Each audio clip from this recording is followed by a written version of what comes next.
Have you ever noticed how a simple knock at the door can stir tension instead of excitement? It's not that you dislike people. It's not that you want to isolate yourself from the world. But when someone suddenly shows up, something inside you quietly tenses.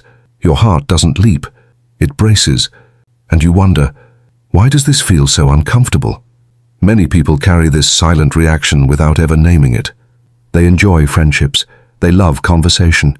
But when it comes to opening their home, something changes. The home becomes more than four walls. It becomes an inner sanctuary. And when others step into that space, even those you love, the balance feels disturbed. Carl Jung believed that this reaction wasn't a flaw. It was a signal, a message from the psyche about how your inner world is built. And today we'll explore what that message really means. Before we begin, take a moment to subscribe to Deep Psyche. It's where we explore the hidden language of the soul, the quiet places inside you that few ever talk about. Now let's begin. Across cultures and centuries, humans have struggled with the tension between community and solitude. Philosophers like Seneca, and later thinkers such as Thoreau, spoke of solitude as sacred ground, the space where the mind becomes clear and the soul regains strength. Jung continued that tradition. He believed that the impulse to withdraw isn't a social flaw, it's a form of renewal. What might look like an awkward modern habit is actually part of a very ancient rhythm of the soul. In his book Psychological Types, 1921, Jung introduced the ideas of introversion and extroversion, but not in the shallow way we use them today. For Jung, they described where our life energy flows. Extroverts draw vitality from the world through activity, connection, and movement. Introverts restore theirs in silence, reflection, and solitude. So if you find visits exhausting, it's not necessarily about who they are. It's about how your energy works. The presence of another person demands outward focus, listening, responding, adjusting, empathizing. For the introverted psyche, that constant outward flow depletes the energy that can only be restored in quiet. That's why your home becomes symbolic, a sacred space where your energy reorganizes itself. When someone enters, that delicate inner current is disturbed. This is not rudeness. It's not avoidance. It's self-protection, the psyche's natural way of guarding its balance. Jung also spoke of the persona, the social mask we wear to function in the world. In The Archetypes and the Collective Unconscious, 1959, he explained that the persona is necessary but also limiting. It helps us interact, play our roles, and stay connected, but it isn't the whole of who we are. When a visitor arrives, that mask must come back on, even in your own home. You tidy your words, you manage your expressions, you adjust the space to feel appropriate. But the home is supposed to be the one place where the mask comes off. That quiet clash between needing to perform and wanting to rest is at the root of why visits can feel so draining. What appears to others as indifference is often self-preservation. The psyche simply resists the demand of constant performance. And there's another layer to it, Jung's idea of the shadow.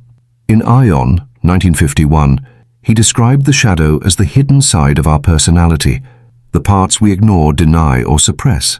Encounters with others often awaken those hidden elements without us realizing it. Think about it. Maybe a guest said something simple, but you suddenly felt irritation rise in your chest. It wasn't about them. It was about what their presence stirred inside you. As Jung wrote, what you do not make conscious will appear in your life as fate. Even a casual visit can activate old wounds, insecurities, or unrecognized traits. So the threshold of your home isn't just physical, it's psychological. Each visitor unconsciously crosses into your inner world, and not every part of you is ready to be seen. This is why discomfort with visitors isn't just about social boundaries, it's about psychological boundaries, invisible lines that protect your sense of self. When those lines are crossed, your psyche reacts like a guardian defending sacred ground. Jung often interpreted houses in dreams as symbols of the self. In Symbols of Transformation, 1912, he wrote that the rooms of a house reflect different layers of our psyche. The attic as higher thought, the basement as the unconscious, the bedroom as intimacy, and the front door as the boundary between self and world. Your home, then, is not just a structure. It's a mirror of the soul. To protect it is to protect your inner order. This is also why the archetype of the hermit carries such wisdom.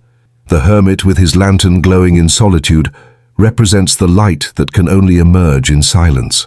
Jung saw the process of individuation, becoming your truest self, as requiring both outer engagement and inner withdrawal. So when you feel the urge to close the door to sit alone in quiet, you are not rejecting life. You are preparing for it. Solitude is not an escape. It's a pause, a sacred stillness, where the psyche heals, integrates, and strengthens. If this message resonates with you, share it with someone who might need this perspective. And if you'd like to support this kind of thoughtful content, you can click the thanks button below. It truly helps more than you know.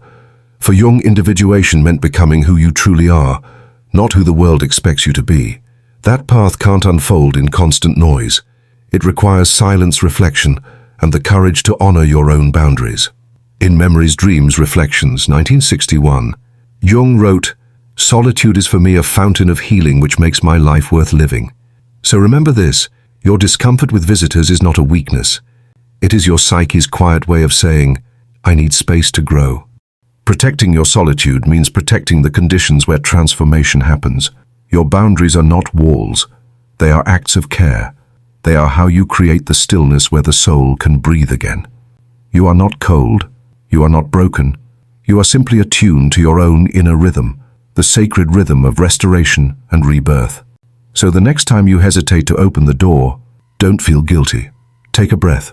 Because solitude is not emptiness. It's the ground where your inner life reorganizes, where the hermit's lantern glows, and where your true self quietly takes shape. Now, I'd love to hear from you. Do you also feel uneasy when someone steps into your personal space? Share your thoughts in the comments below.